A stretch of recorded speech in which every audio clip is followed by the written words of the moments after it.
Good evening, everyone. Well, I still have not. Welcome back to the 268 XP project, which you'll know I've put crank seals in. I'm still chasing a bit of an air leak. I've used the Mitivac, but I've got the wrong Mitivac, which is vacuum only.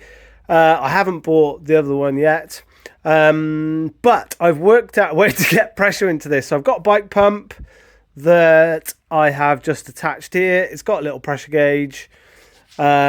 And yes, if I put, so this pump overreads, so it sits at 10 psi anyway, so there's actually 20 psi in the crankcase as we speak.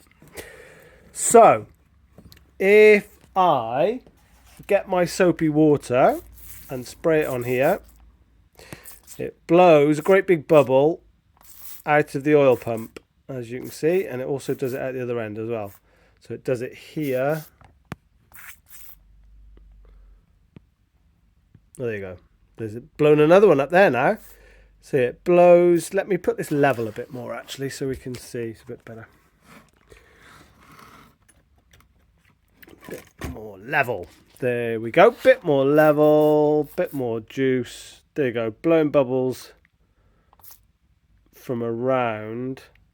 You can see this. Blowing them out there.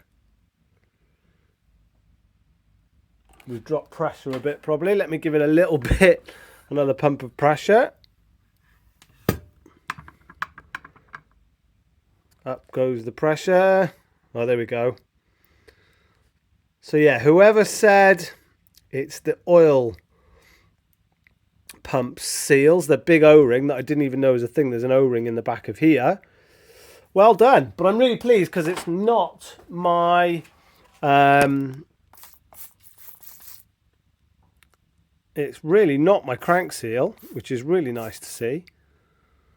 So yeah, bit of a leak from the oil pump. The biggest leak, interestingly, was from where I've blocked off the exhaust. Let me just put some stuff on there. The little block off plate. See if I can get to show you that. The block off plate for the exhaust was leaking actually. So it is quite interesting with pressure.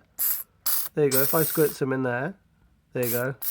The block off plate is leaking terribly. So there you go.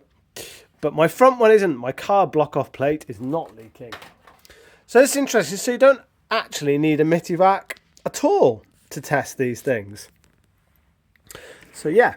Sorry it's been so long on this project. I've been dicking about with axes and all sorts of stuff. Let's put you back on the stand actually. There you are. Back on the, well, tripod. It's not a stand, is it? So yeah, thanks for bearing with me on this project. It was that O-ring, which are unobtainable, aren't they? So it doesn't look like a massive leak though. Do you think I can just put a bit of Moto Seal in there?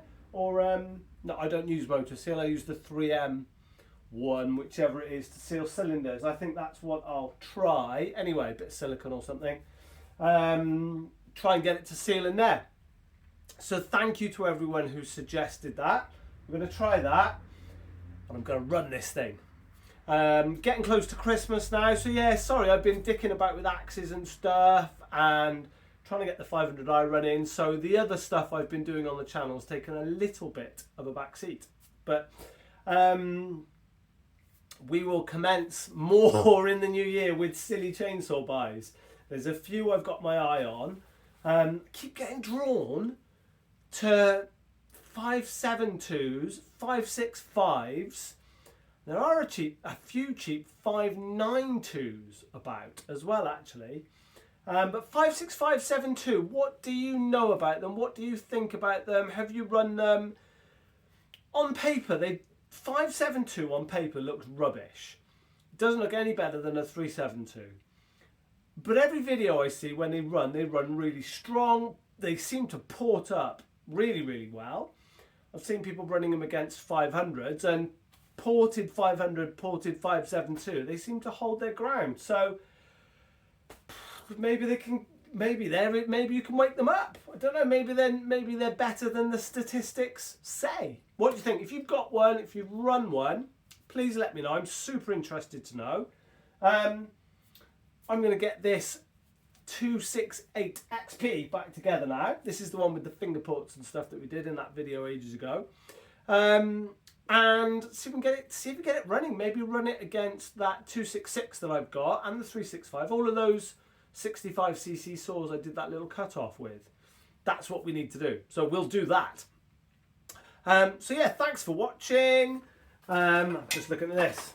Another little axe I made the other day. This is a tiny little 3-pound head, which I've super sharpened, put like a 20-degree angle on, and it is it's about 23-inch handle, and it chops and splits like hell. Amazing thing. But anyway, thanks for watching on that. What do you think of my jury-rigged pressure gauge system? Just to prove you don't need a Mittivac. And yeah, thanks for watching. See you again soon. Cheers. Do a subscribe if you're not subscribed.